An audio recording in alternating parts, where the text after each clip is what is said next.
ఈ రాష్ట్రం first of all మీరు అనుకున్నట్టే అప్పు అనుకోండి, మీరు అనుకున్నట్టే, మీరైతే కామెంట్ చేయాలి కాబట్టి చేస్తారు సరే అనుకోండి, అలానే అది కూడా ఇచ్చేటువంటి పరిస్థితి లేదు బయట, నంబర్ 1.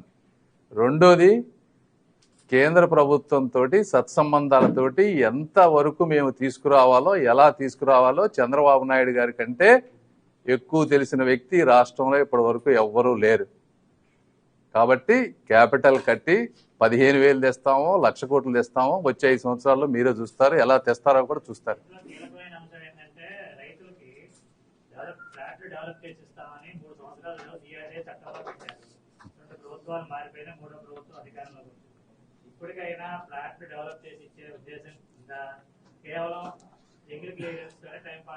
రెండు ప్రభుత్వాలు మారలేదు, ఒక ప్రభుత్వం మారింది. ఈ రెండవ ప్రభుత్వాన్ని ఎవరు ప్రభుత్వం అనుకోవట్లేదు. ఓకే, మేము వచ్చిన తర్వాత తప్పకుండా ఇవన్నీ 1 by 1 యుద్ధ ప్రాతిపదికన జరుగుతాయి. 5 సంవత్సరాలు మీరు ఖాళీగా ఉన్నారు కదా, ఏ రోజున పోయి అడిగారా ఆయన్ని? ఆయన ఏం అడగరు, మీతో మాట్లాడే వాళ్ళు ఉండరు, మిమ్మల్ని రానివ్వరు. మీకు మేము ఇంత చేస్తా ఉంటే నెక్స్ట్ ఇంకేమైనా ఉన్నాయా?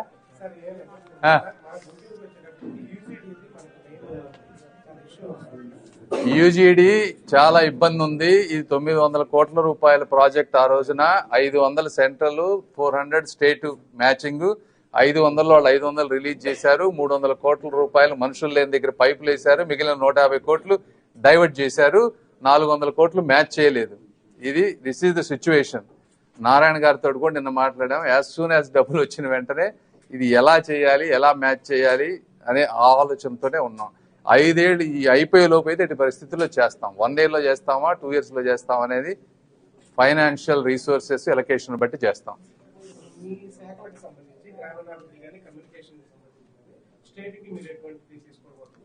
సరే, ఆ రోజు చెప్దాం అనుకున్నా. ఇప్పుడు ఆంధ్రప్రదేశ్ లో ఒక regional post office head branch కడదాం అనుకుంటున్నాం. 50 కోట్ల రూపాయలతోటి అమరావతిలో కట్టబోతా ఉన్నాం. ఒక 2 నెలల్లో శంకుస్థాపన చేస్తా. 80,000 స్క్వేర్ ఫీట్ బిల్డింగ్, ఫస్ట్ మా పోస్టల్ డిపార్ట్మెంట్ కమ్యూనికేషన్, అదే విధంగా వాళ్ళకి సంబంధించిన క్వార్టర్స్ అవన్నీ కూడా అమరావతిలో కన్స్ట్రక్ట్ అవుతాయి. అది ఒకటి. తర్వాత మాకున్నటువంటి నరేగా నిధులు కానీ హౌసింగ్ స్కీమ్ కింద ఇప్పుడు అట్ ప్రెసెంట్ వరకు రిలీజ్ అయినాయి 2 to 3 lakhs ఎన్నో రిలీజ్ మనకు ఆప్షన్ ఉంది ఆంధ్రప్రదేశ్ లో. దాని 10 లక్షల ఇళ్ళు ఊరగా వచ్చే విధంగా ఎలా చేయాలనేది కూడా చూస్తా ఉన్నాం. రోడ్లు, ప్రతి దాంట్లో కూడా సాధ్యమైనంత వరకు ఆంధ్ర రాష్ట్రానికి ఎక్స్ట్రా ఏ విధంగా తీసుకురావాలనే పనిలోనే ఉంటాం.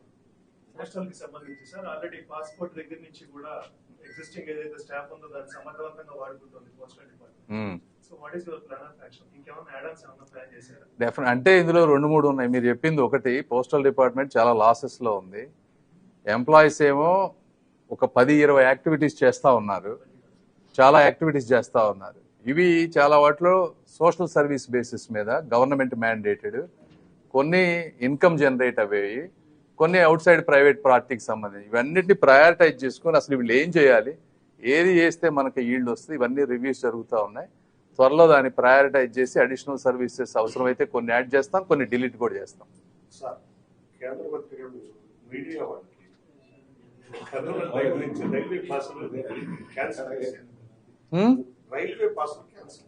ఓకే, పార్లమెంట్ కాదు కానీ రైల్వే గారితో నాకు తెలియదు, ఇప్పుడే మీరు చెప్పారు, మాట్లాడతాను ఒకసారి. మీరు రిప్రజెంటేషన్ ఇవ్వండి, నేను వెళ్ళి మాట్లాడతాను పర్సనల్ గా. ఇవన్నీ కొన్ని పర్సనల్ గా సరిపోతుంది.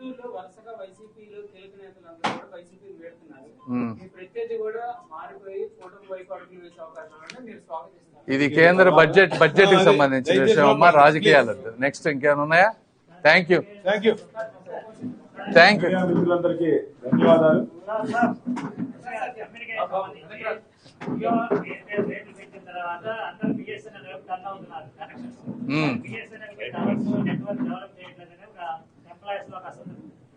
మంచి ప్రశ్న అడిగారు మీరు, వెరీ గుడ్. ఓకే, ఇది ఒక్కటి చెప్తా, ఇది చాలా ఇంపార్టెంట్ ప్రశ్న మీరు అడిగింది. జియో, రియల్, తర్వాత ఎయిర్టెల్ వాళ్ళు వచ్చి 20% ప్రైజెస్ పెంచిన మాట వాస్తవం. వాళ్ళు ఎందుకు పెంచారు అంటే, వాళ్ళు చెప్పే ఎక్స్ప్లెనేషన్ ఏంటంటే 5G కోసం కొన్ని లక్షల కోట్లు మేము ఖర్చు పెట్టాం. గత 2 సంవత్సరాల్లో మేము రేట్లు పెంచలేదు. అదే విధంగా ఈ రోజు రేట్లు చూసుకుంటే 2003 కన్నా కూడా ఈ రోజు తక్కువ ఉన్నాయి ప్రతి మనిషి కట్టేవి. అందుకని రేట్లు పెంచానని చెప్తా ఉన్నారు. నేను అందరితో రివ్యూ చేశాను, ఒక్కసారి 20% రేట్లు పెంచినప్పుడు వాళ్ళతో మాట్లాడి. రెండోది, అది ఒక యాంగిల్, వాళ్ళ వర్షన్ అది. మీరన్నది బిఎస్ఎన్ఎల్ థర్డ్ ఆల్టర్నేటివ్. ఈ బిఎస్ఎన్ఎల్ కనుక కాంపిటేటివ్ గా ఉండి కరెక్ట్ ప్రైజింగ్ కనుక చేసి నెట్వర్క్ కనెక్టివిటీ పర్ఫెక్ట్ గా ఉంటే పేదవాళ్ళకి థర్డ్ ఆల్టర్నేటివ్ ఉంటుంది. ఇది మన వర్షన్ గవర్నమెంట్ సైడ్. దాని గురించి చాలా మిస్టేక్స్ జరిగిన మాట వాస్తవం. ఇంతకు ముందు డిలే అయ్యింది బిఎస్ఎన్ఎల్. ఎందుకు డిలే అయిందంటే ప్రధానమంత్రి మోదీ గారు 4G 5G టెక్నాలజీ మనం ఇంపోర్ట్ చేసుకోకుండా లోకల్ గా డెవలప్ చేసి బిఎస్ఎన్ఎల్ చేయండి, చేస్తే మన ఇండస్ట్రీ మన మ్యానుఫ్యాక్చరింగ్ అన్నీ పెరుగుతాయని చెప్పారు. ఆ విషయంలో మనం డెవలప్ చేసే విధానంలో కొద్దిగా లేట్ అయింది. మేము మినిస్టర్ తీసుకున్న తర్వాత వీక్లీ టార్గెట్స్ పెట్టి ఈ సెప్టెంబర్కి 75%, రేపు మార్చికి 100% బిఎస్ఎన్ఎల్ 4G అప్లోడ్ అయ్యే విధంగా, ప్లస్ అడిషనల్ గా ఒక 25,000 టవర్స్ కన్స్ట్రక్ట్ చేస్తా ఉన్నాం.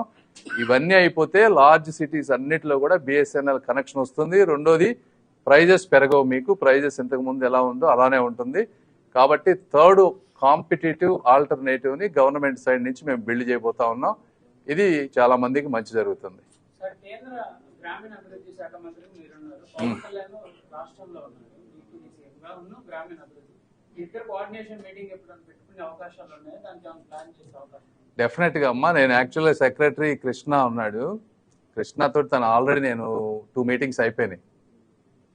సో జరుగుతూ ఉన్నాయి అలాంటివన్నీ కూడా. మాట్లాడదాం అంటే ఇప్పుడే ఇప్పుడు అందరూ అన్ని వాటి మీద పట్టు వస్తుంది. ఒక్కొక్కసారి ఏంటంటే నాకు మండే టు ఫ్రైడే అక్కడ కొంచెం ఇబ్బంది, అక్కడ ఉండాల్సి వస్తుంది. సాటర్డే సండే ఇక్కడికి రావాల్సి వస్తుంది.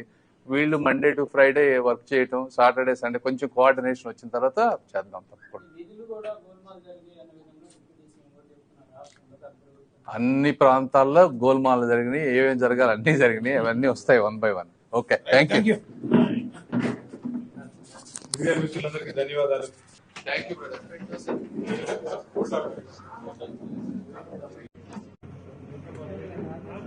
అరే